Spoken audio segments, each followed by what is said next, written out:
Date है आज 8 फरवरी 2023। ये सब टॉपिक डिस्कस करेंगे इस क्लास में।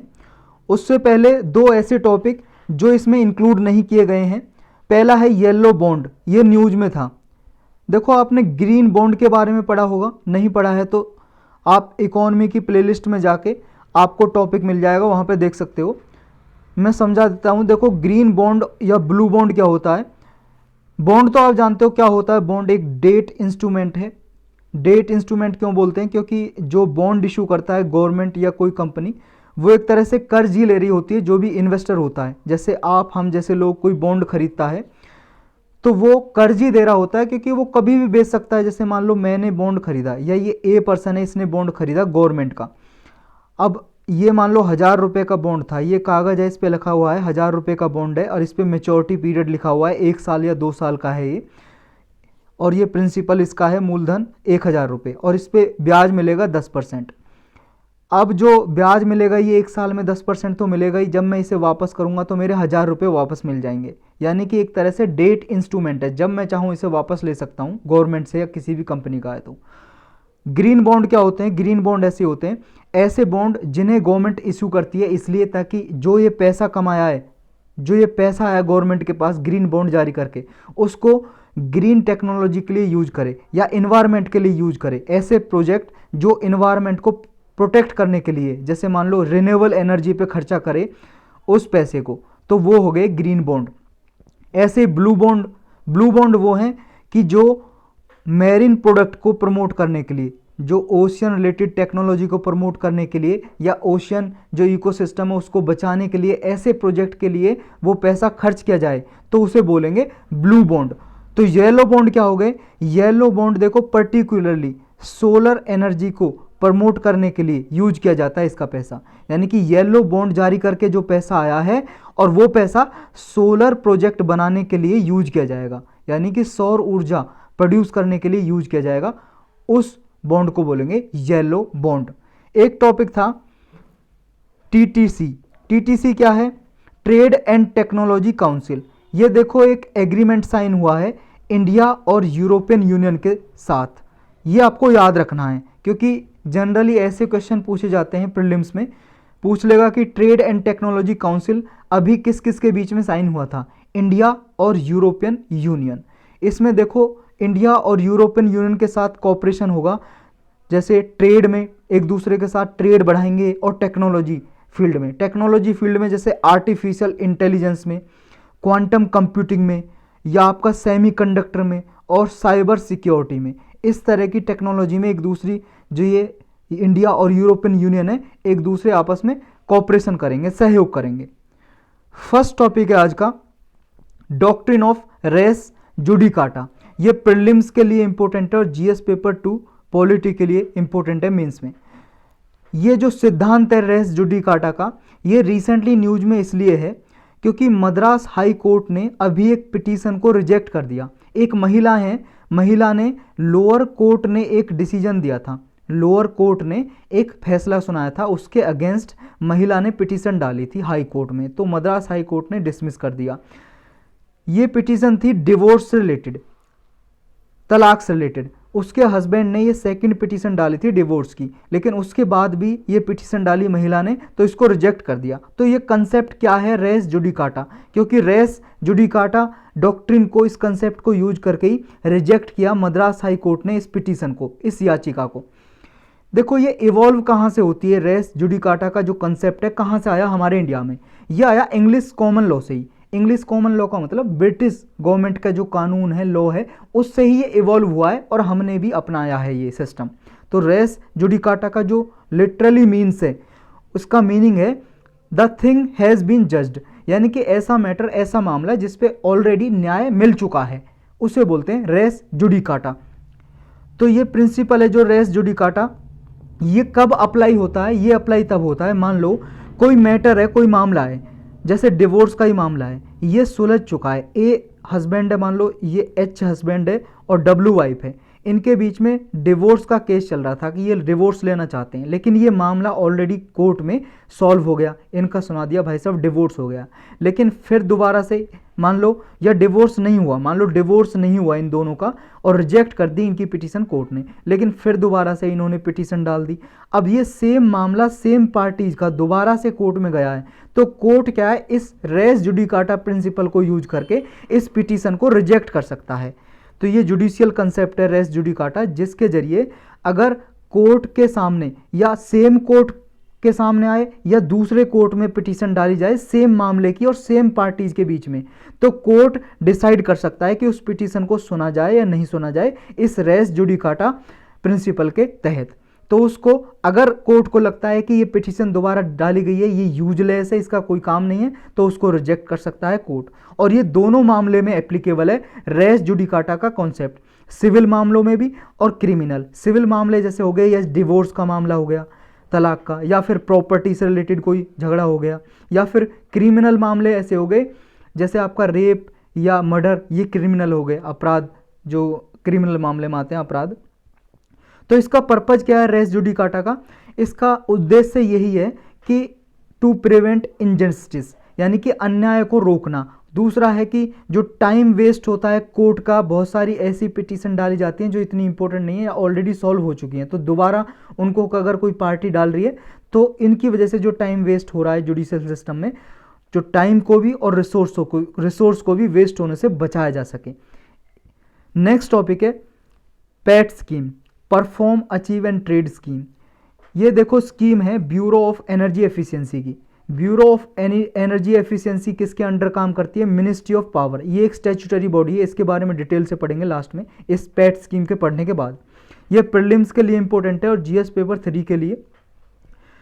ब्यूरो ऑफ एनर्जी एफिशिएंसी के डायरेक्टर ने कहा है कि गवर्नमेंट ने इस पैट स्कीम के जरिए काफ़ी एनर्जी एफिशिएंसी अचीव की है पिछले कुछ सालों में। तो ये एक फ्लैगशिप प्रोग्राम रहा है। फ्लैगशिप का मतलब है मुख्य प्रोग्राम रहा है एनर्जी एफिशिएंसी अचीव करने में, ऐसा ब्यूरो ऑफ एनर्जी एफिशिएंसी के डायरेक्टर ने कहा है रिसेंटली, इसलिए स्कीम न्यूज में है। ये जो पैट स्कीम है ये प्रोग्राम है national mission for enhance energy efficiency. इस मिशन के अंदर ये प्रोग्राम लॉन्च किया गया था पैट स्कीम का। तो ये national mission for enhance energy efficiency क्या है, इसके बारे में भी डिटेल में पढ़ेंगे इस पैट स्कीम के बाद। जो पैट स्कीम है इसको इंप्लीमेंट कौन करता है, ये ब्यूरो ऑफ एनर्जी एफिशिएंसी और मिनिस्ट्री ऑफ पावर के अंदर ये काम करती है, ये ब्यूरो ऑफ एनर्जी एफिशिएंसी। ये एक स्टैट्यूटरी बॉडी है, सांविधिक संस्था, एक्ट के द्वारा बनाई गई थी और डिटेल में पढ़ेंगे इसके बारे में। जो पैट स्कीम है इसका ऑब्जेक्टिव क्या है, टारगेट क्या है, जैसा इसके नाम में है perform achieve and trade scheme, तो इसी पे काम करती है ये। इसका मतलब देखो ये है, इसमें जो स्पेसिफिक एनर्जी कंजप्शन होता है किसी कंपनी का या किसी इंडस्ट्रीज़ का, उसका जो कंजम्पशन है, जितना वो एनर्जी यूज करती है, यानी कि जितनी वो बिजली का यूज करती है, प्रयोग करती है अपने प्रोडक्ट बनाने में, वो उसका कंजप्शन को रोके, कम करे, या कम ना करे तो जितना वो एनर्जी यूज करती है उस एनर्जी में जितने वो प्रोडक्ट बना रही है उससे ज़्यादा बनाए, यानी कि एनर्जी की एफिशिएंसी को बढ़ाए। जितनी अभी ऊर्जा यूज कर रही है, मान लो उस बिजली में यूज करके वो 10 प्रोडक्ट बना रही है, लेकिन सेम बिजली में ही अगर वो 10 की जगह 15 या 20 प्रोडक्ट बनाएगी तो क्या हो गया, एनर्जी एफिशिएंसी बोलते हैं इसे, यानी कि एनर्जी एफिशिएंट हो गई वो कंपनी कि एनर्जी को कम यूज करके ज़्यादा प्रोडक्ट बना रही है। तो इसमें क्या है कि परफॉर्म करना है, यानी कि एनर्जी एफिशिएंसी को प्रमोट करना है। और जब ये अचीव कर लेगी एनर्जी एफिशिएंसी को, अगर मान लो उसका टारगेट था कि वो 10 यूनिट यूज करेगी बिजली की, लेकिन उसने 5 यूनिट यूज करके सेम प्रोडक्ट बना दिए जितना वो प्रोडक्ट बनाती थी। अब उसके पास कितने बच गए, 5 यूनिट बिजली की उसने बचाई है, सेविंग की है। अब ये 5 यूनिट ट्रेड कर सकती है। ट्रेड का मतलब दूसरी कंपनी को बेच सकती है। मान लो कोई दूसरी कंपनी है, उसका टारगेट था 10 यूनिट यूज करने का, लेकिन वो 10 की बजाय उसने 15 यूनिट यूज कर पाई वो अपने सेम प्रोडक्ट को बनाने में, प्रोड्यूस करने में, यानी कि वो 5 एक्स्ट्रा उसे चाहिए, यानी कि जितना उसका टारगेट था 5 से 5 उसने ज़्यादा यूनिट यूज किए एनर्जी की, बिजली की। अब ये 5 यूनिट इस जो ए कंपनी, पहली ए कंपनी थी जिसने सिर्फ 5 यूनिट यूज करके 5 सेविंग की थी, अब इससे खरीद सकती है। यानी कि एक पेपर पे लिख के दे देगा ये सर्टिफिकेट, ये कंपनी ए कंपनी बी कंपनी को कि ये 5 यूनिट जो मैंने सेविंग की थी मैं बी को बेच रहा हूँ। अब ये बी इसको इसके बदले पैसे दे देगा। तो इस तरह से ये ट्रेडेबल भी है, ये सर्टिफिकेट एक तरह से ट्रेड किए जा सकते हैं। ऐसे सर्टिफिकेट बना के उन्हें बोलते हैं सेविंग एनर्जी सर्टिफिकेट।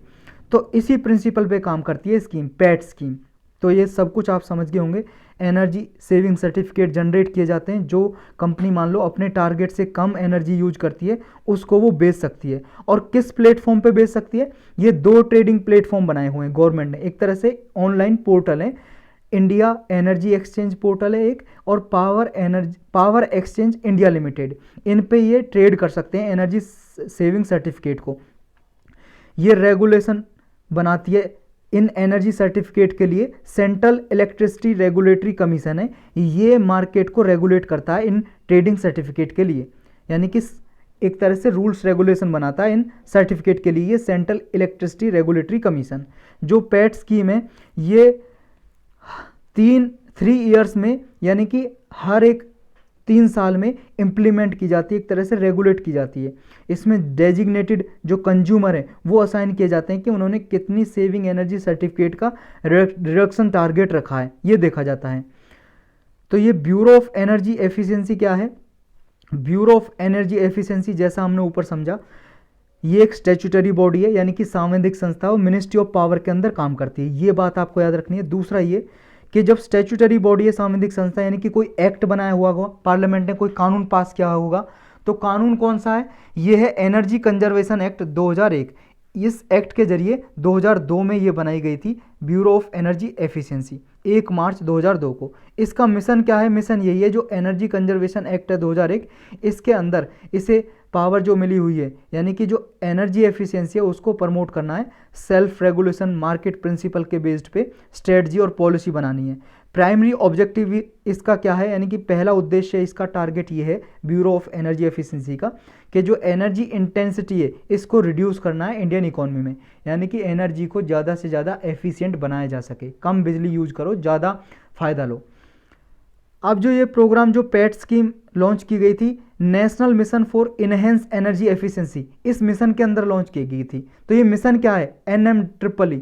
ये मिशन देखो एक national action plan on climate change है। इसका आपको ईयर भी याद रखना, 2008 में ये लॉन्च किया था, national action plan on climate change. इसके अंदर ऐसे इस तरह के जो नेशनल मिशन है, ऐसे नेशनल मिशन 8 मिशन लॉन्च किए गए थे, जिनमें से एक ये भी है national mission for enhance energy efficiency.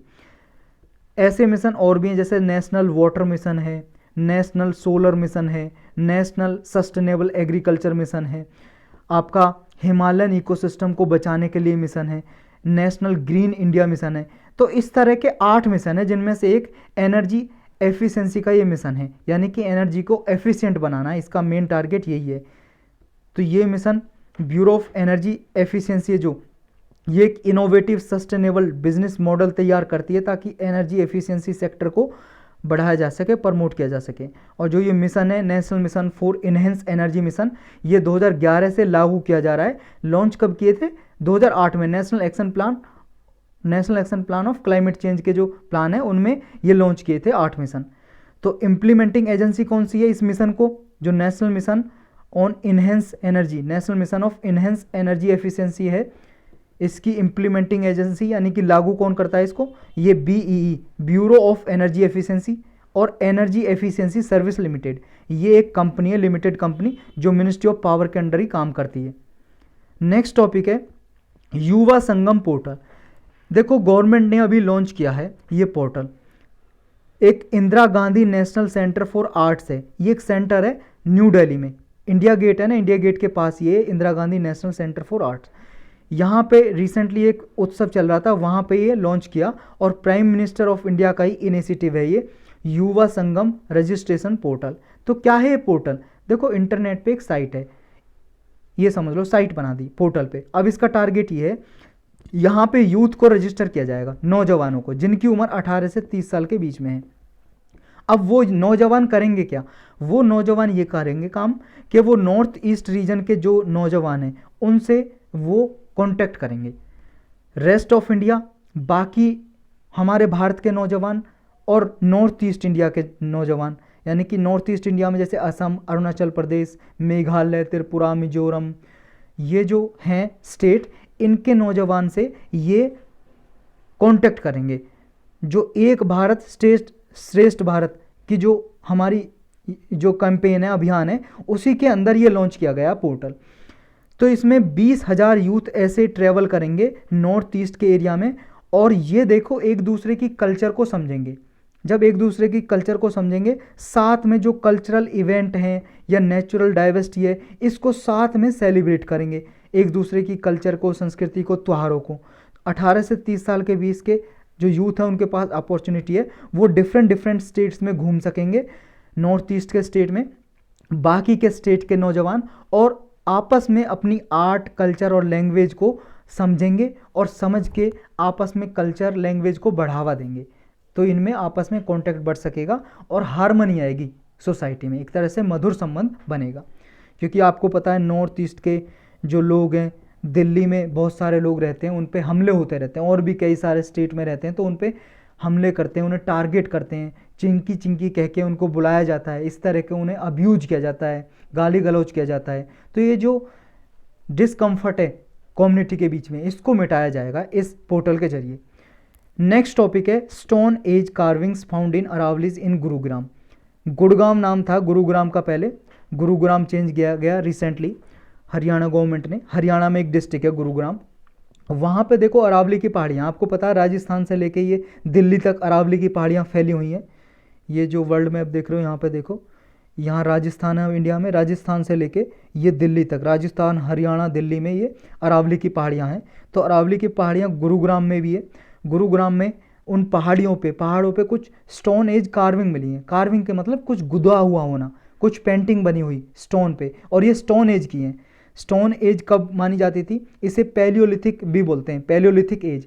Palaeo का मतलब होता है ओल्ड और लिथिक का मतलब होता है स्टोन, यानी कि ओल्ड स्टोन एज भी बोलते हैं। ये एज का मतलब पीरियड, ऐसा पीरियड है जो 25 लाख साल से 25 लाख साल पहले हुआ करता था। 25 लाख से लेके 10,000 साल पहले का जो पीरियड है उसे बोलते हैं हम पैलियोलिथिक एज या पैलियोलिथिक पीरियड या ओल्ड स्टोन एज। तो इस तरह की पेंटिंग अरावली हिल्स में गुरुग्राम में मिली हैं अभी, और गुरुग्राम में पर्टिकुलरली बादशाहपुर एरिया है, बादशाहपुर एरिया में ये अरावली की पहाड़ियों पे मिली हैं। क्या क्या मिला है यहाँ पे? देखो ग्राफिटी मिली है। ग्राफिटी का मतलब होता है लेखन भित्ति बोलते हैं हिंदी में, ऐसी पेंटिंग जो स्ट्रीट वॉल पे, यानी कि जो गलियों में दीवार होती हैं उस पे या पत्थरों पे बनी हुई होती हैं, उन्हें ग्राफिटी बोलते हैं। या यहाँ पे हाथ और फुटप्रिंट, हाथ या पैरों के निशान मिले हैं यहाँ पे, ह्यूमन और एनिमल के, देखो इस तरह के मिले हैं। ये देख रहे हो इस तरह के ग्रेविंग मिली है, कार्विंग मिली है, और इस तरह की पेंटिंग मिली है यहाँ पे, इस तरह की पेंटिंग। ये लगभग 25 लाख से लेके 10,000 साल पहले के यहाँ पे ये बनी हुई हैं जो ये मिली हैं। यानी कि ऐसा एविडेंस मिलता है कि इतने साल पहले भी यहाँ लोग रहा करते थे और कोई सभ्यता रहा करती थी यहाँ पे, कोई सिविलाइजेशन के लोग रहा करते थे। जो पैलियोलिथिक इरा है 25 लाख से 10,000 साल पहले यहाँ पे लोग रहा करते थे, ऐसा माना जाता है। जब यहाँ पे मिले हैं तो यहाँ पे ऐसे एविडेंस भी मिले हैं, एविडेंस मतलब प्रूफ, सबूत मिला है यहाँ पे कि यहाँ पे सरस्वती सिंधु की बिगिनिंग हुई होगी। जो सिंधु सभ्यता है, हड़प्पा सभ्यता जो आपने पढ़ी होगी हिस्ट्री में, हड़प्पा सिविलाइजेशन, सिंधु सभ्यता भी जिसे बोलते हैं, तो सरस्वती सिंधु सभ्यता की बिगिनिंग यहाँ से हुई होगी, ऐसा एविडेंस मिले हैं। प्री वैदिक या वैदिक काल जो है वो यहाँ से शुरू हुआ होगा। जो हड़प्पा सभ्यता के लोग हैं वो लगभग 5,000 साल पहले रहा करते थे इंडिया और पाकिस्तान के रीजन में, तो यहाँ पे भी रहा करते थे, ऐसा यहाँ पे सबूत मिले हैं। कुछ बहुत सारे टूल्स मिले हैं जो पत्थरों के बनाए गए थे, पेबल्स, कंकड़ों से बनाए गए थे, ऐसे टूल्स मिले हैं। नेक्स्ट टॉपिक है प्राइमरी स्टील प्रोड्यूसर। ये प्रीलिम्स के लिए इंपॉर्टेंट है, और देखो ऊपर वाला प्रीलिम्स और art and culture GS paper 1 के लिए इंपॉर्टेंट है। प्राइमरी स्टील प्रोड्यूसर बहुत इंपॉर्टेंट टॉपिक है प्रीलिम्स के लिए भी और जीएस पेपर 3 के लिए। स्टील इंडस्ट्री से कई साल पहले क्वेश्चन पूछा था मेंस में, अभी तक 2-3 साल से क्वेश्चन पूछा नहीं है। तो स्टील इंडस्ट्री मेंस के लिए बहुत ज़्यादा इंपॉर्टेंट हो जाती है, कभी भी पूछा जा सकता है। तो स्टील जो इंडस्ट्री है क्यों इंपॉर्टेंट है और अभी न्यूज में क्यों है? क्योंकि देखो स्टील मिनिस्ट्री है जो हमारी, जो स्टील मंत्रालय है, उसने कहा है कि जो स्टील प्रोड्यूस किया जाता है हमारे इंडिया में, जो स्टील बनाया जाता है, उसमें हम 2047 तक 50% ऐसा स्टील यूज करेंगे जो ऑलरेडी स्क्रैप्ड है या उसे रिसाइकल करेंगे। यानी कि देखो, ऐसा स्टील जो यूज हो चुका है और जो कबाड़े में आ गया है। जैसे मान लो विंडो, घरों में विंडो है, बहुत पुरानी हो गई, लोगों ने घर तोड़वाया और वो कबाड़े में बेच दी। या कोई मान लो जाल है, या कोई मान लो आपके विंडो से बनी हुई फैक्ट्रीज में स्टील यूज हो रहा है, किसी मशीन में, किसी में भी, और वो कबाड़ खाने में बेच दिया।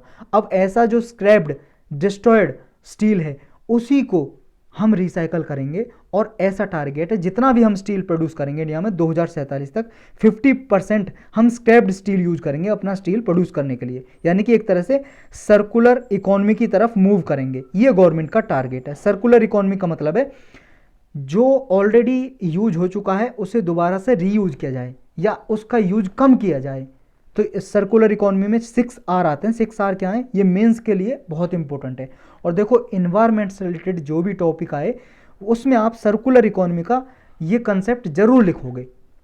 तो जो करंटली लेवल है हमारा, कितना रिसाइकल करते हैं स्टील प्रोड्यूस करने में, 10% तक जो स्क्रैप्ड स्टील है हम वो यूज करते हैं। तो ये टारगेट है 2047 तक हम 50% तक स्क्रैप्ड जो डिस्ट्रॉयड स्क्रैप्ड स्टील है वो यूज करें हम स्टील प्रोडक्शन में। इंडिया जो है अभी कितना प्रोड्यूस करता है स्टील, 25 मिलियन टन हम स्क्रैप्ड स्टील ये प्रोड्यूस करते हैं। ये आपको याद रखना, इतना हमारा जो डिस्ट्रॉय कबाड़ खाने में स्टील आ जाता है 25 मिलियन टन का। एनुअली हम इंपोर्ट कितना करते हैं स्क्रैप्ड स्टील, हम टूटा हुआ कबाड़ा जो स्टील है ना, दूसरे देशों से हम मंगाते भी हैं, आयात करते हैं, खरीदते हैं। ये जीरो इंपोर्ट ड्यूटी लगती है इस पर, इसलिए हम इंपोर्ट करते हैं ज़्यादा कंपनियाँ, क्योंकि गवर्नमेंट इंपोर्ट ड्यूटी नहीं लगाती, टैक्स नहीं लगाती इस पर। तो 5 मिलियन टन ऐसा स्क्रैप स्टील हम मंगाते हैं बाहर देशों से। 6R कौन से हैं सर्कुलर इकोनॉमी के, ये 6R आपको याद रखने हैं। कोई भी इन्वायरमेंट से रिलेटेड टॉपिक आए, चाहे प्लास्टिक से रिलेटेड आए, चाहे स्टील से रिलेटेड आए, किसी से भी, उसमें आप ये 6R का कंसेप्ट जरूर लिखोगे, आपको 1 मार्क्स ज़्यादा ही मिलेगा।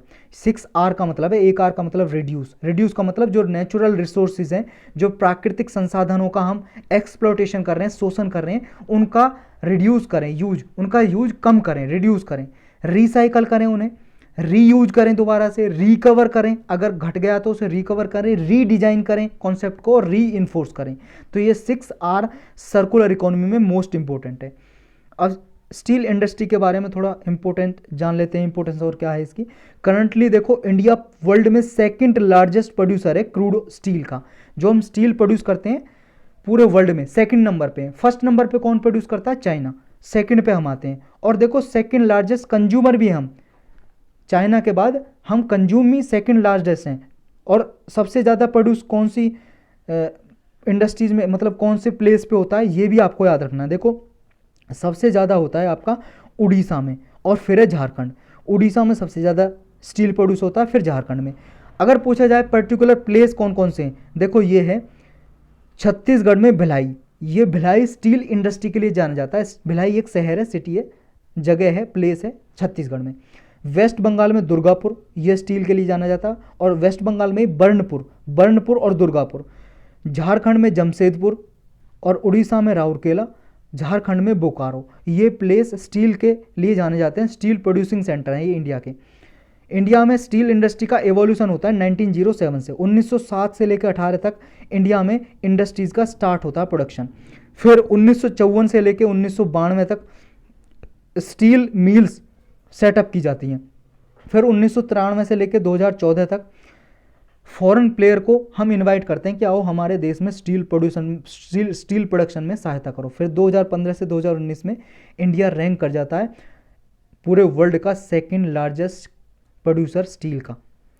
और ये देखो 20 कंट्रीज हैं जो स्टील प्रोड्यूस करती हैं। ये जो रेड दिखाई दे रहा है आपको, ये कंट्री हैं जो प्रोड्यूस करती हैं, जैसे इंडिया, चाइना, पाकिस्तान, रसिया, इधर आपका आ गया इज़राइल आ गया इसमें, इधर आपका ये देखो ब्राज़ील हो गया, इधर यूएस हो गया, मैक्सिको हो गया, और आपका ये यूएस का ही पार्ट है अलास्का। तो ये जो है प्लेस ज़्यादा स्टील प्रोड्यूस करते हैं वर्ल्ड वाइड। अच्छा, एक ग्रीन स्टील होता है। ग्रीन स्टील क्या होता है? देखो, स्टील प्रोड्यूस करने में एनर्जी तो चाहिए, बिजली चाहिए, भट्टी में बिजली या टेम्परेचर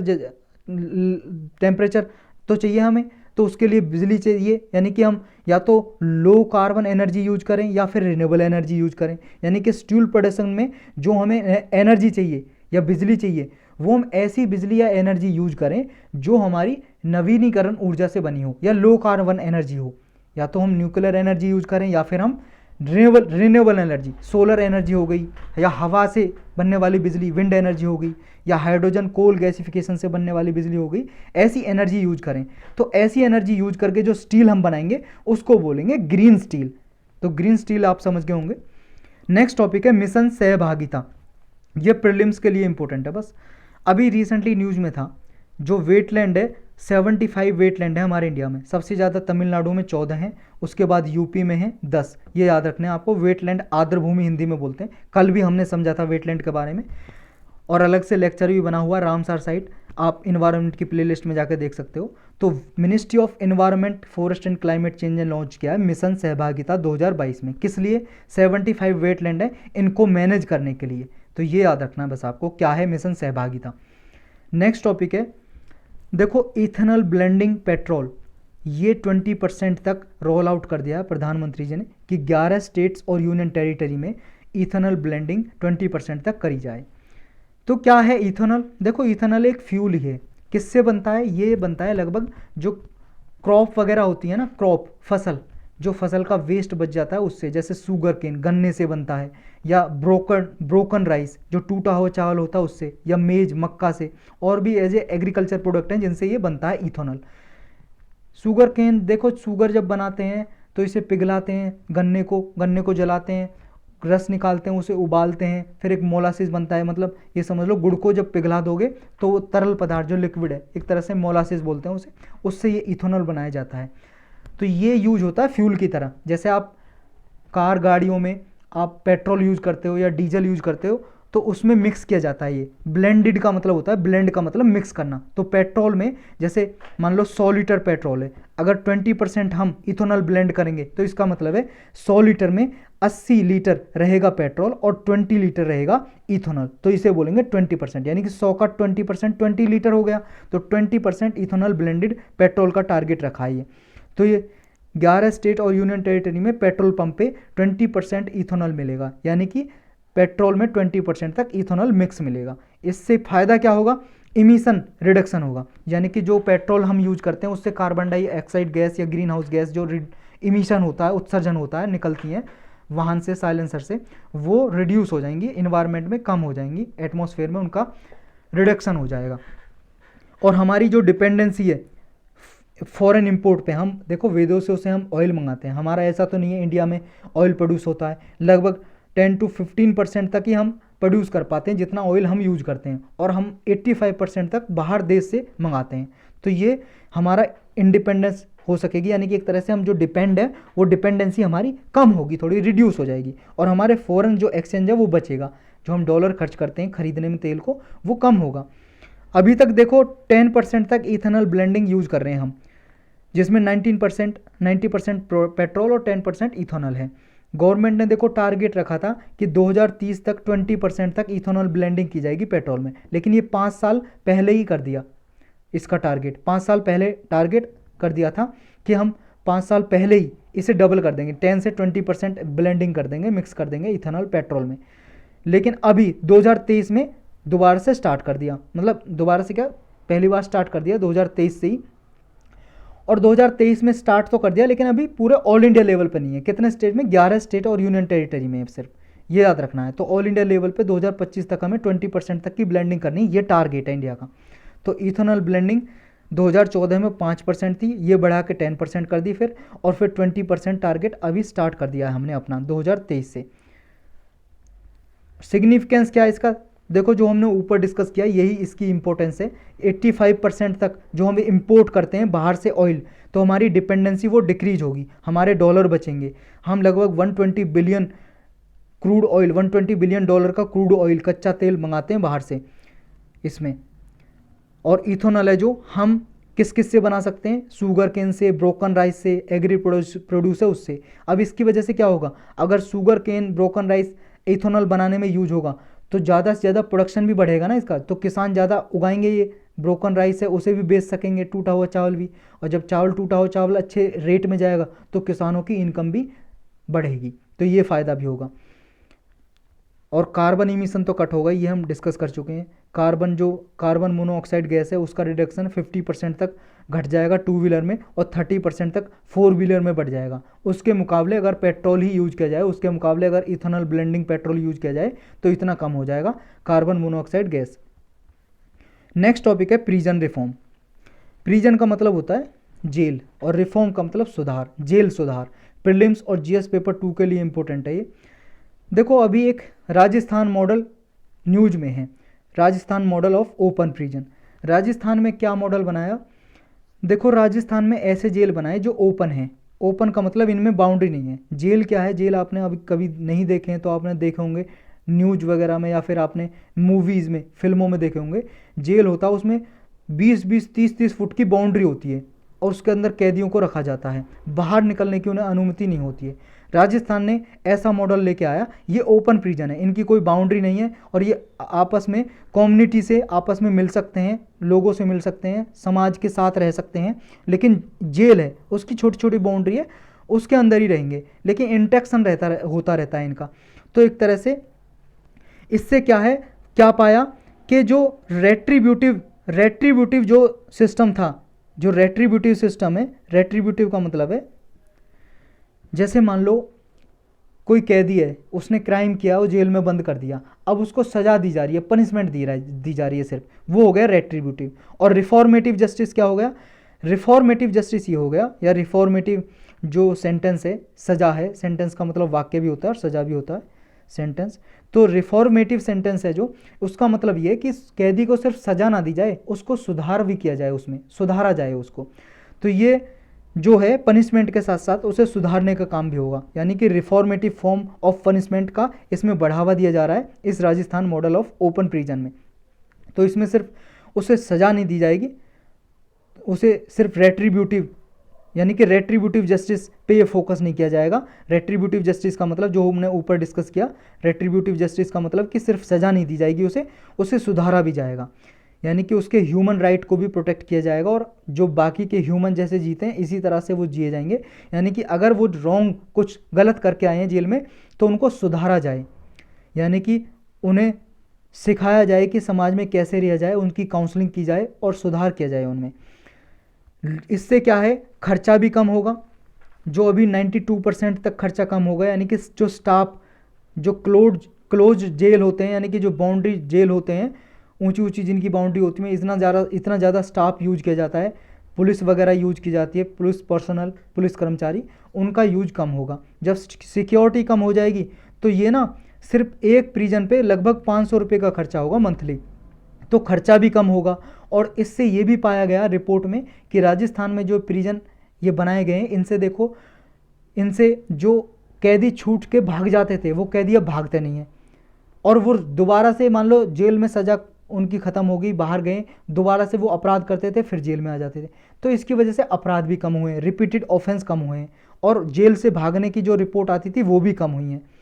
अब कोई रिपोर्ट नहीं आती कि जेल से भाग गया और रिपीट ऑफेंस का कोई भी एक भी केस नहीं आया इन जेल से, ओपन प्रिजन से जो कैदी गया है सज़ा काट के, ना तो उसने रिपीट ऑफेंस किया है और ना ही वो जेल से छूट के भागा है, अपनी सज़ा पूरी करके गया है। तो इसकी वजह से राजस्थान ने एक कॉन्सेप्ट प्रूव किया है कि 40 ओपन कैंप बनाए राजस्थान ने, जो ओपन प्रिजन है, जिन पे कैदियों को रखा जाता है और उनमें सुधार किया जाता है। एक तरह से ये एथिकल अप्रोच है इम्प्रिजनमेंट की, कैद करने की, जिसके जरिए रिहेबिलिटेशन प्रमोट किया जाता है। रिहेबिलिटेशन का मतलब कैदियों में सुधार करके उन्हें जीवन यापन करने की उन्हें स्किल दी जाती है, उन्हें दक्षता दी जाती है, और वो अपना जीवन यापन दोबारा से शुरू कर सकें जेल की सज़ा काटने के बाद। और जो ओवर क्राउडिंग हो रखी थी जेल की, वो भी रिड्यूस हुई है, ज़्यादा से ज़्यादा क्राउड होती थी उनमें, यानी कि जेल की कैपेसिटी तो 200 लोगों की, रह रहे हैं वहाँ पे 400-500 लोग, तो ये ओवर क्राउडिंग भी कम हुई है, लोगों ने अपराध करना कम किया है, दोबारा से अपराध नहीं करते। तो ह्यूमन राइट में भी इम्प्रूव हुआ है, उनके मानव अधिकारों का बचाया जा रहा है, और उन कॉस्ट जो आती थी वो कॉस्ट भी कम हुई है, यानी कि जेल में जो कॉस्ट जो कीमत भी तो लगती है, उनको खाना पीना देना पड़ता है, वो भी कम हुई है। नेक्स्ट टॉपिक है डीप फेक। डीप फेक क्या है, अभी रिसेंटली न्यूज में है, ये प्रीलिम्स के लिए इंपॉर्टेंट है और जीएस पेपर 2 के लिए और 3 के लिए भी। डीप फेक क्या है, देखो रिसेंटली न्यूज में क्यों, पहले ही जानते हैं। 11 लैब्स, एक ये समझ लो एक कंपनी है 11 लैब, एक रिसर्च लैब है ये क्या करती है, वॉइस क्लोनिंग सर्विस प्रोवाइडर है, यानी कि वॉइस की क्लोनिंग करती है। क्लोनिंग का मतलब होता है एक तरह से कॉपी करना। वॉइस आप जानते हो, आवाज़ की कॉपी करना, स्पीच की सिंथेसिस तैयार करना। तो ये 11 लैब ने अभी डीप फेक का यूज करके एमा वाटसन, ये देखो सेलिब्रिटीज़ हैं हॉलीवुड की, ये एक्टर भी हैं, एमा वाटसन, जो रोगन, बेंस सेपेरो, इनके नाम याद करने की जरूरत नहीं है आपको। यानी कि कुछ सेलिब्रिटी ऐसी थी, उनकी डीप फेक टेक्नोलॉजी का यूज करके उनकी वॉइस को कॉपी किया, क्लोनिंग की और उनके बारे में गलत इन्फॉर्मेशन फैलाई। तो इसका काफ़ी ज़्यादा उन्हें डिफेम देखने को मिला, यानी कि रेसिस्ट, अब्यूसिव, वायलेंट कमेंट, यानी कि उनकी कंसेंट के बिना आए लोगों के, जब उनकी डीप फेक ऑडियो सुनी लोगों ने। तो ये डीप फेक है क्या, देखो मान लो ये ए आदमी है, ये बी आदमी है, ये ए आदमी सेलिब्रिटी है और ये बी आदमी एक कॉमन मैन है। ये ए आदमी ने कुछ अपनी स्पीच दी, मान लो 2 मिनट की स्पीच दी, बोला ये, और ये सही बोला, मान लो लोगों के लिए इसने कुछ बोला सही। लेकिन बी आदमी ऐसा है, इसने कुछ गलत बोला, गाली गलौज दी, और इसका भी मान लो 2 मिनट का, कितने मिनट का, 4 मिनट का वीडियो, कितने का ही वीडियो है। अब ये क्या करेंगे, जो डीप फेक टेक्नोलॉजी है वो क्या है, आर्टिफिशियल इंटेलिजेंस बेस्ड सॉफ्टवेयर होते हैं, उनसे डीप फेक किया जाता है। फेक का मतलब होता है नकली, और डीप का मतलब ऐसे नकली बना देते हैं कि ओरिजिनल की तरह ही लगता है। तो इसमें करेंगे क्या, जैसे बी आदमी ने कुछ 2-3 मिनट का भाषण दिया और इसने गाली गलौज दी। अब क्या करेगा, डीप फेक जो टेक्नोलॉजी यानी आर्टिफिशियल इंटेलिजेंस बेस्ड जो सॉफ्टवेयर है, सॉफ्टवेयर के जरिए जो ए सेलिब्रिटी था उसकी आवाज़ को कॉपी करके हूबहू बी आदमी की आवाज़ को भी ऐसी ही बना देंगे वीडियो में। यानी कि वीडियो में जो बी आदमी बोल रहा है उसकी आवाज़ सेम ऐसी लगेगी जैसी ए आदमी की थी। और अब जो ए आदमी का चेहरा था, इसका चेहरा बिल्कुल इसके चेहरे पे लगा देंगे, इस बी आदमी के पे, यानी कि सेम ये ऐसा लगेगा कि जो ए सेलिब्रिटी था वो ही गाली गलौज दे रहा है और उसी की ये वीडियो, उसी की आवाज़ है। तो इसी तरह से सेम, बिल्कुल सेम टू सेम बना देते हैं, उसकी शक्ल भी उसकी आवाज़ भी। तो ये डीप फेक, आवाज़ भी कर सकते हैं सेम और शक्ल भी, पता ही नहीं चलेगा आपको कि वीडियो में सेम ही आदमी है या कोई दूसरा आदमी उसे, यानी कि कॉपी की गई है उसकी। तो ये डीप फेक। तो इसके जरिए लोगों के साथ धोखाधड़ी की जाती है। तो इसके कुछ एथिकल कंसर्न हैं, परेशानियां हैं। क्या है नैतिक परेशानी, जैसे देखो डिसेप्शन, डीप फेक टेक्नोलॉजी का यूज करके धोखा किया जा सकता है, किसी के जरिए फॉल्स या मिसलीडिंग ऑडियो को रिकॉर्ड करके धोखा किया जा सकता है। प्राइवेसी इन्वेजन हो सकता है, यानी कि उनकी प्राइवेसी को हार्म पहुंचाया जा सकता है। और damage to reputation and credibility, जो उनकी भाई साहब इज्जत है समाज में, उसको डैमेज किया जा सकता है, सेलिब्रिटी या कोई भी आदमी की रेपुटेशन को। लैक ऑफ रेगुलेशन, अभी देखो ऐसा कोई लॉ नहीं है हमारे इंडिया में जो इसको रेगुलेट किया जा सके। पब्लिक ट्रस्ट पे इम्पैक्ट, यानी कि देखो अगर ऐसी मिस इन्फॉर्मेशन फैलाई जाएगी या डीप फेक टेक्नोलॉजी का सहायता लिया जाएगा तो लोगों में मिस इन्फॉर्मेशन फैलाई जा सकती है, गलत सूचना, जिसके जरिए लोगों का जो ट्रस्ट है उस आदमी के प्रति कम हो सकता है। डिस्क्रिमिनेटरी यूज, भेदभाव हो सकता है, बढ़ सकता है, स्टीरियोटाइप बढ़ सकता है। जैसे मान लो जो मार्जिनलाइज्ड कम्युनिटी हैं, वंचित समुदाय हैं, जो गरीब तबके के लोग, उनके खिलाफ अगर यूज की जाए कोई ऐसी रिकॉर्डिंग और उनके गलत उन्हें बताया जाए, उनके यानी कि ऐसी रिकॉर्डिंग कि वो कुछ गलत बोल रहे हैं गवर्नमेंट के बारे में या किसी सेलिब्रिटी के बारे में, तो उनके बारे में स्टीरियोटाइप और बढ़ जाएगा। स्टीरियोटाइप का मतलब होता है ऐसी सोच जो जिसमें सोचा जाए कि कोई पर्टिकुलर काम एक ही आदमी का। जैसे मान लो जब ब्रिटिश गवर्नमेंट थी हमारे इंडिया में, तो उसने ऐसा एक्ट बनाया था कि उसमें डिक्लेयर किया था बहुत सारी जो ट्राइब हैं, जो ट्राइबल आदिवासी लोग हैं, उनको डिक्लेयर कर दिया था कि हैबिचुअल ऑफेंडर हैं ये, यानी कि ये पूरी की पूरी जाति अपराध करती है, अपराधी है, ऐसे डिक्लेयर कर दिया था। तो ऐसा स्टीरियोटाइप डेवलप हो गया था कि उस जाति का नाम आएगा तो ये तो क्राइम है, क्राइम करने वाले आदमी हैं, सिर्फ क्रिमिनल है ये।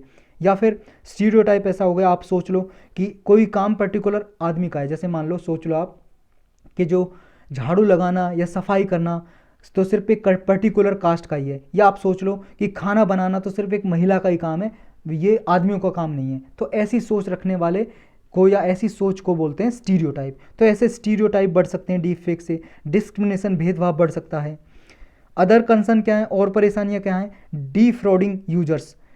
देखो जो फ्रॉड करते हैं ऐसे केस बहुत आए हैं, जैसे 2020 में एक केस है, यूएई है, यूनाइटेड अरब अमीरात एक देश है, यहाँ पे ये देख सकते हो आप, ये है यूएई, सऊदी अरेबिया के पास। यहाँ पे एक केस आया, बैंक के मैनेजर को फ़ोन किया, एक कॉल आई, उसने कहा कि मैं कंपनी का डायरेक्टर हूँ, मेरे बैंक में $35 मिलियन ट्रांसफ़र करो। तो ऐसा डी फ्रॉड किया गया, ऐसे फ्रॉड किए गए केस। आइडेंटिटी थेफ्ट के केस आए हैं, मॉर्गन नेवेली का डॉक्यूमेंट्री है, एक फिल्म डॉक्यूमेंट्री है मॉर्गन नेवेली की, ये याद करने की जरूरत नहीं है। ऐसे केस आए, यानी कि चोरी हो सकती है, फ्रॉड हो सकता है इसके जरिए, फ़ोन स्कैम हो सकता है, और फेक वीडियो सोशल मीडिया पे डाल दी जाएं तो ब्लैकमेलिंग की जा सकती है, लोगों की ब्लैकमेलिंग की जा सकती है। हो सकता है किसी की अश्लील फ़ोटो या तस्वीर या वीडियो डाल दी जाए और उस पर फ़ोटो उसका लगा दिया जाए, चेहरा उसका किसी मान लो लड़की का है लड़के का लगा दिया जाए, तो ब्लैकमेलिंग की जा सकती है। तो इतने सारे नुकसान हैं इसके। अच्छा, इसके लिए क्या कोई काम कर रहा है? देखो इंटरनेशनल लेवल पे भी, जैसे यूएसए, कनाडा, ब्रिटेन, उसमें बहुत सारे रूल्स रेगुलेशन बनाए गए इनके रेगुलेट करने के लिए। इंडिया में अभी देखो ऐसा, इंडिया में अभी कोई ऐसा लॉ नहीं है, ऐसा कोई कानून नहीं है जो डीप फेक को रेगुलेट करता हो। तो इंडिया को कानून बनाना चाहिए इन कंट्रीज से सीख के, ताकि डीप फेक को रेगुलेट किया जा सके, और मीडिया गाइडलाइंस भी जारी करनी चाहिए, मीडिया एथिक्स को अप्लाई करना चाहिए कि मीडिया भी रिस्पॉन्सिबिलिटी ले, सोशल मीडिया वगैरह, कि इस तरह के जो वीडियो वगैरह को काउंटर करें। नेक्स्ट टॉपिक है टर्की अर्थक्वेक। टर्की को हिंदी न्यूज़पेपर में तुर्की लिखा जाता है, तुर्की, और इसे टर्की भी बोलते हैं और तुर्की भी, टर्की और तुर्की। आप सबको पता है टर्की में अर्थक्वेक आया। अर्थक्वेक मतलब भूकंप, भूकंप मतलब वाइब्रेशन बीनीथ द सरफेस। जैसे आपका फ़ोन वाइब्रेट करता है, ऐसे अर्थ वाइब्रेट करती है beneath the surface. Beneath the surface का क्या मतलब है? बीनीथ द सरफेस का मतलब है कि अर्थ के ऊपर सरफेस पे भी और अर्थ के इनसाइड अंदर भी, बीनीथ द सरफेस ये हो गया। तो उस पर वाइब्रेशन होती है अर्थ पे, उसी को भूकंप बोलते हैं। अभी 3 अर्थक्वेक यहाँ पे देखने को मिले जो 7.8, 7.6, 6.0 मैग्नीट्यूड के थे। मैग्नीट्यूड का मतलब ये हो गया कि वो कितना, उसमें एक तरह से कितना उसका विस्तार था अर्थक्वेक का। ये मैग्नीट्यूड मापते हैं हम रिक्टर स्केल से। तो ये स्केल भी याद रखने हैं, ये इंस्ट्रूमेंट है जिससे हम नापते हैं अर्थक्वेक के मैग्नीट्यूड को रिक्टर स्केल से। और अर्थक्वेक की इंटेंसिटी यानी कि प्रबलता, प्रबलता या उग्रता किससे मापते हैं? प्रबलता इंटेंसिटी या तीव्रता या प्रबलता इंटेंसिटी किससे नापते हैं? वो नापते हैं एमएमएस से। एमएमएस क्या है? एमएमएस वो वाला नहीं है जो आप सोच रहे हो। एमएमएस का मतलब है मर्केली या मॉडिफाइड मर्केली स्केल। तो ये मर्केली नाम के आदमी ने ये डिस्कवर किया था, इसलिए इसका नाम है मॉडिफाइड मर्केली स्केल। तो इससे हम इंटेंसिटी नापते हैं अर्थक्वेक की, और रिक्टर स्केल से नापते हैं मैग्नीट्यूड। तो इस पे नापा गया। ये तुर्की में आया, कुछ सीरिया के हिस्सों में आया, कुछ सिप्रस, लेबनान, इजराइल, इजिप्ट, ये सब देखो मोस्ट इंपॉर्टेंट हो जाता है। एक तो आप जो ये देखो यहाँ पे ये देख रहे हो टर्की, ये टर्की है, इसके पास ही सीरिया है, यहाँ पे इजराइल है, यहीं पे लेबनान है। इन लेबनान, सीरिया और ये इजराइल, इनका मेडिटेरेनियन सी से बॉर्डर लगता है। और इधर यहाँ पे छोटा सा कंट्री है सिप्रस, इधर टर्की, इनका बॉर्डर, इधर ब्लैक सी है यहाँ पे। इनकी लोकेशन आपके पास वर्ल्ड मैप होगा ना, इनकी लोकेशन जरूर देखना। कम से कम आप 10 साल के पेपर देखोगे प्रीलिम्स के, कम से कम 4 से 5 बार क्वेश्चन पूछा। अगर नहीं यकीन होता आप पहले एनालाइज करो, आपको पता चलेगा ये वाले एरिया से मैप रिलेटेड क्वेश्चन कम से कम 4-5 बार पूछे हैं, और ज़्यादा ही पूछे होंगे कि यहाँ कौन कौन से कंट्री बॉर्डर लगाते हैं मेडिटेरेनियन सी से, इस तरह के क्वेश्चन पूछे हैं। तो मैप पे आप वर्ल्ड मैप पे जरूर देखना, ये डिटेल में मैं वैसे बता चुका हूँ आपको, लेकिन खुद से देखना आप।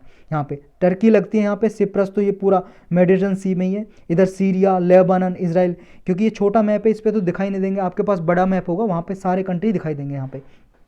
तो कौन कौन सी कंट्री का बॉर्डर लगता है नहीं लगता ये सब देखना आप।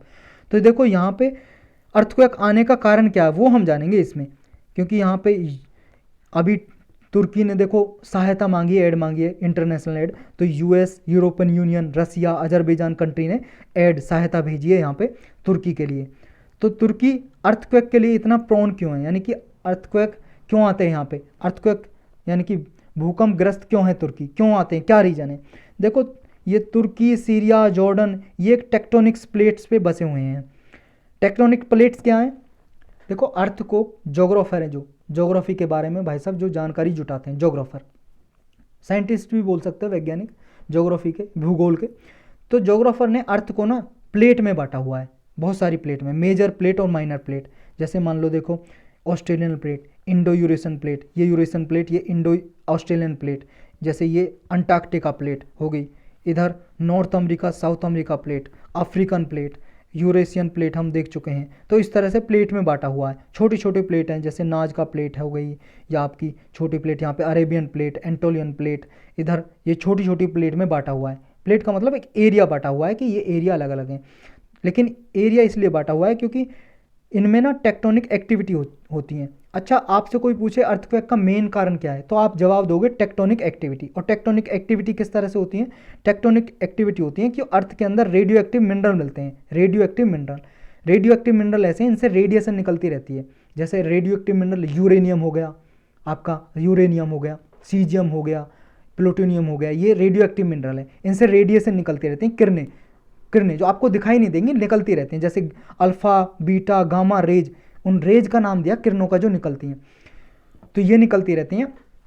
तो रेडिएशन की वजह से इनमें क्या है, कन्वेक्टिव करंट बन जाता है। कन्वेक्टिव करंट का मतलब बहुत सारे मिनरल ऊपर आ जाते हैं इन वेव्स की वजह से, इनकी इतनी फोर्स होती है इनमें, और इनकी वजह से कन्वेक्टिव करंट मूव करता रहता है, इनकी वजह से टेक्टोनिक एक्टिविटी होती है, यानी कि वाइब्रेशन होता रहता है अर्थ में। और ये प्लेट मूव करती रहती हैं, जैसे इंडियन प्लेट यूरेशियन प्लेट की तरफ नॉर्थ की साइड मूव कर रही है। तो टेक्टोनिक प्लेट का जो लेक्चर बना हुआ उसमें आप डिटेल में देखना, वहाँ पे डिटेल में मिलेगा ज्योग्राफी की प्लेलिस्ट में। देखो, जो भी प्लेलिस्ट में टॉपिक पड़े हुए हैं ना, ऐसा नहीं है चाहे मैंने 1 साल पहले बनाए हुए चाहे 2 साल पहले, ऐसा नहीं है सिर्फ उस साल के लिए वो इंपॉर्टेंट थे। वो ऐसे टॉपिक है जो सदाबहार है, अगर 10 साल बाद भी आप यूपीएससी का पेपर दोगे तब भी वो इंपॉर्टेंट है, तो वो आप जरूर देखना।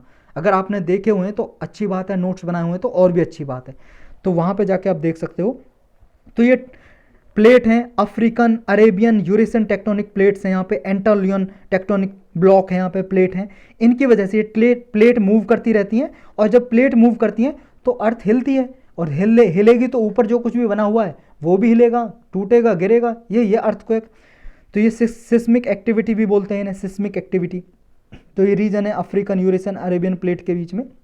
इस मैप में देख सकते हो आप, ये देखो इधर अफ्रीका है, इधर अरेबियन प्लेट है, अफ्रीकन प्लेट है। ये देखो तुर्की है, ये तुर्की से इधर ये समुद्र में, ये एंटोलियन प्लेट का नाम दिया हुआ है इसे।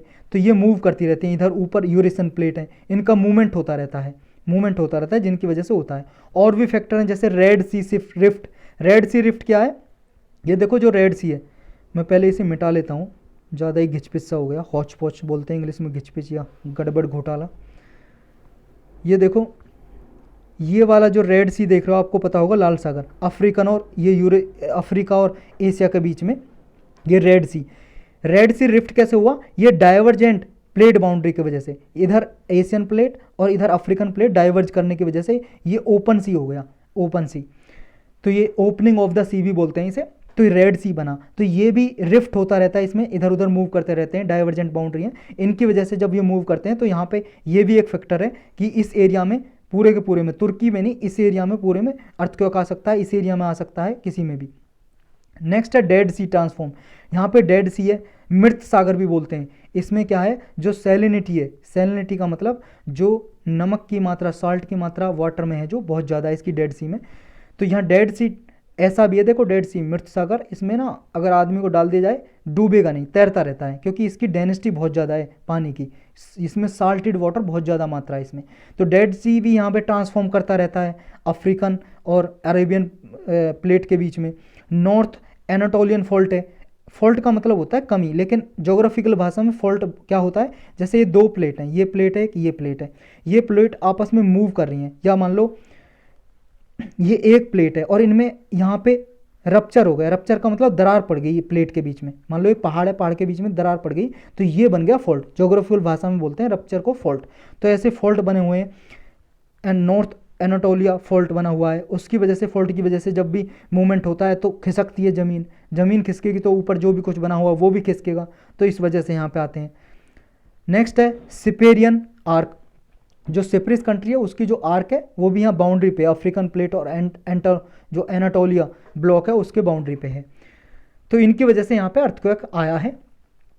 अब एक टर्म है आफ्टर शॉक। और क्यों ये होती है। आफ्टर शॉक का मतलब क्या है, जैसे इसके नाम में आफ्टर, और शॉक का मतलब हिलना, कुछ भी शॉक हुआ है आपको, तो आफ्टर शॉक क्या होगा, जैसे मान लो अर्थक्वेक आता है, अर्थक्वेक आएगा, वाइब्रेशन होगा, वाइब्रेशन के बाद जो भी कुछ और मूवमेंट होंगे उनको बोलेंगे आफ्टर शॉक। जैसे अर्थक्वेक आया, फॉल्ट जोन के पास रप्चर होगा, कुछ दरारें पड़ेंगी, उस दरार पड़ने की वजह से और कमियां होंगी, फॉल्ट होंगे, स्लिप होंगे, तो उनकी वजह से जो शॉक होते हैं उन्हें बोलते हैं आफ्टर शॉक।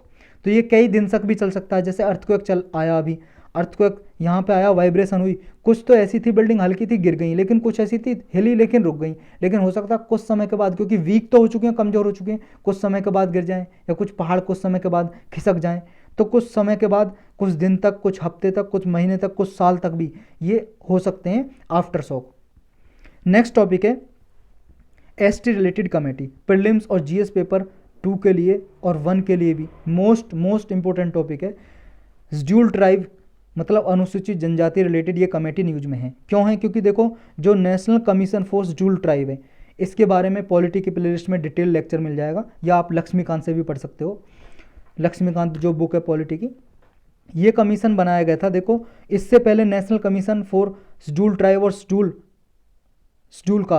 ट्राइब और शेड्यूल कास्ट, इन दोनों के लिए एक ही कमीशन हुआ करता था। ये देखो कॉन्स्टिट्यूशनल बॉडी हमारे संविधान में दिया हुआ, आर्टिकल 338 में दिया हुआ था, लेकिन 89th अमेंडमेंट किया, 89th कॉन्स्टिट्यूशनल अमेंडमेंट किया, फिर ये जो एक ही कमीशन था एसटी एससी के लिए, इसको अलग कर दिया, एससी के लिए अलग बना दिया और एसटी के लिए अलग बना दिया। National commission for schedule tribe के लिए आर्टिकल 338 ए जोड़ा गया, 338 ए में, तो अलग से कमीशन बना दिया। ये शेड्यूल ट्राइब के जो राइट हैं, अधिकार हैं, उनकी रक्षा करता है, उनके लिए ये देखभाली करता है।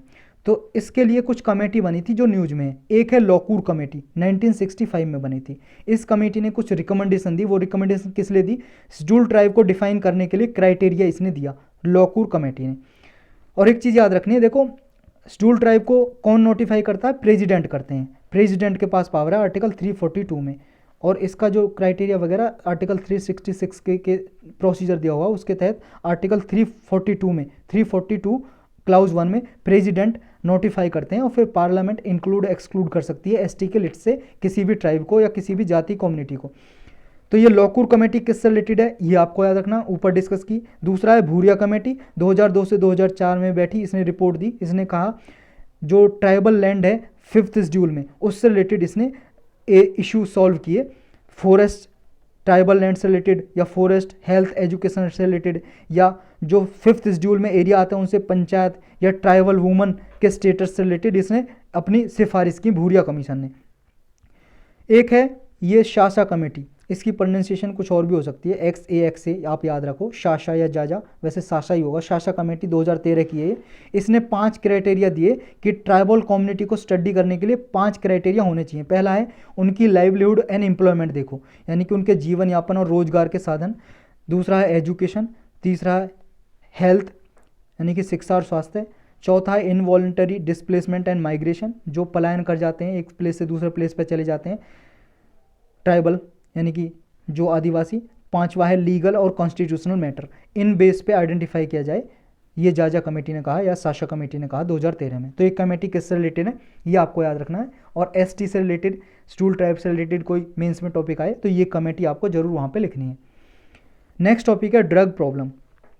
देखो ड्रग दवाइयों के लिए भी यूज किया जाता है वर्ड, लेकिन मोस्टली ड्रग नशीली जो पदार्थ होते हैं, नशीले पदार्थ जैसे गांजा, अफीम, तो इस तरह के ड्रग मतलब दवाइयों के लिए, नशीली पदार्थ के लिए यूज किया जाता है ये वर्ड ड्रग। तो ड्रग प्रॉब्लम अभी देखो केरल में 300% ज़्यादा बढ़ गई है 2016 से, और 90% लोग ज़्यादा अरेस्ट किए गए हैं जो ड्रग यूज कर रहे हैं, इलीगल तरीके से, अवैध तरीके से ड्रग ले रहे हैं, नशीली दवाई ले रहे हैं, नशीले पदार्थ ले रहे हैं। तो ऐसे केरल में देखने को मिला, तो इस वजह से ये ड्रग प्रॉब्लम अभी न्यूज में है। तो सारी डिटेल जानेंगे ड्रग के बारे में इसमें। 2022 में ये केरल में जो ड्रग की प्रॉब्लम है वो ज़्यादा इंक्रीज हो गई है, ड्रग की, लिकर की, लिकर मतलब शराब, दारू, और जो टबैको, प्रोहिबिटेड टबैको, ऐसा तम्बाकू जो रोका हुआ, रोक लगाई हुई है, उसके केस ज़्यादा देखने को मिली है, ज़्यादा स्टेट में प्रॉब्लम आई है। और गवर्नमेंट ने देखो हीरोइन जब्त की है। हीरोइन क्या है, ये फिल्मों वाली हीरोइन नहीं है, ये जो नशीली दवाइयाँ है ये भी एक तरह से नशा के लिए यूज की जाती है, एक पाउडर सा होता है हीरोइन।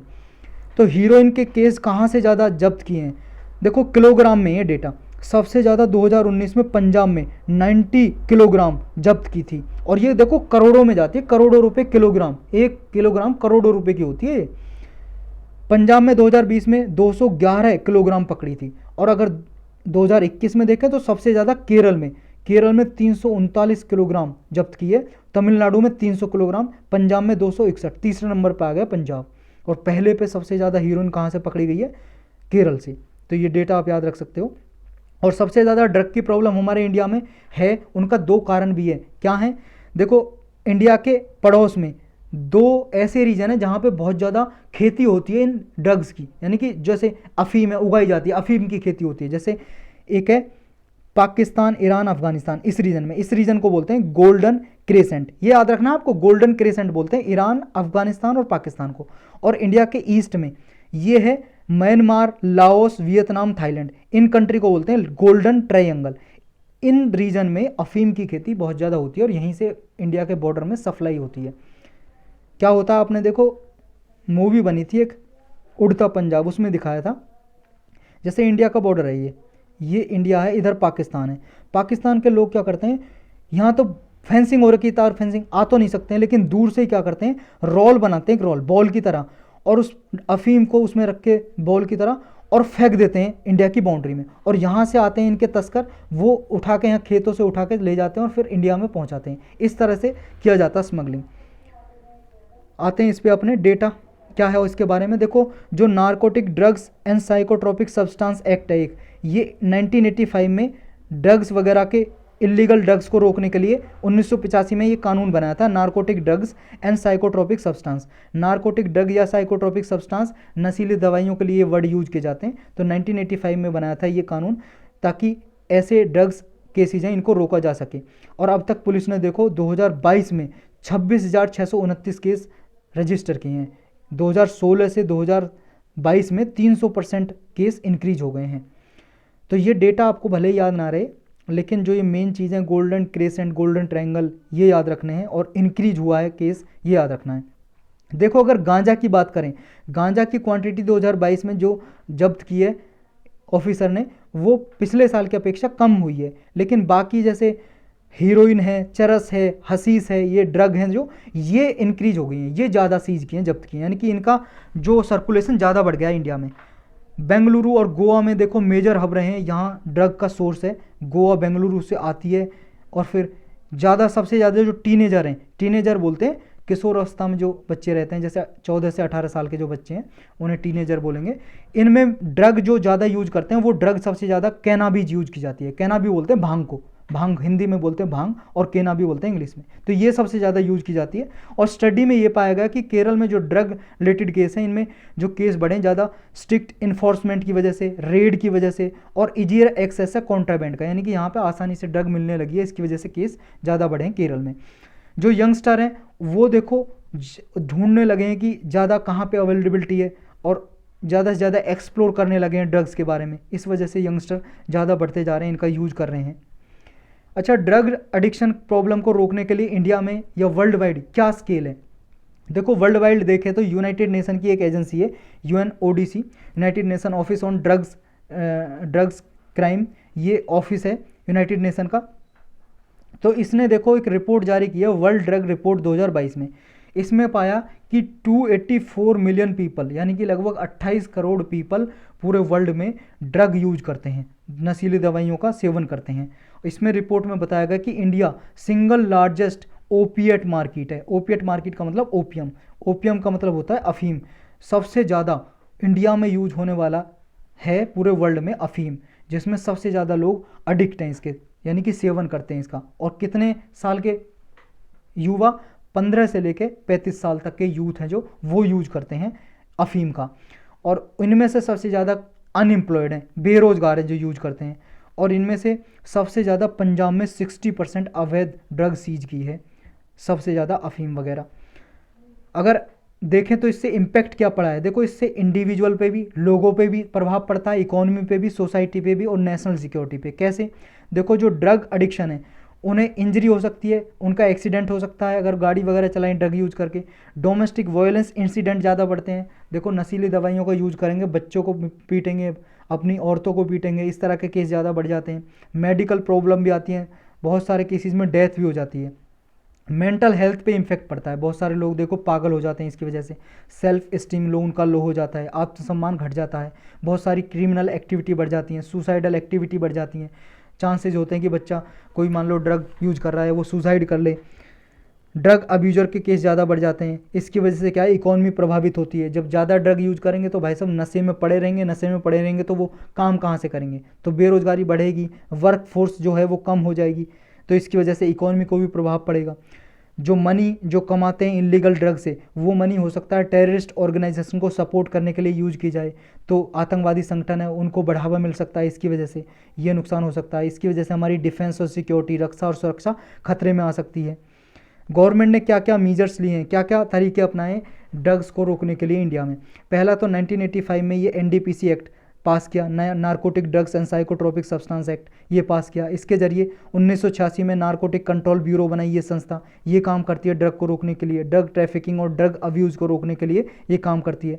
ड्रग ट्रैफिकिंग का मतलब नशीली दवाइयों का, पदार्थों का अवैध तरीके से जो आवागमन किया जाता है इंडिया में, उसे बोलेंगे ड्रग ट्रैफिकिंग।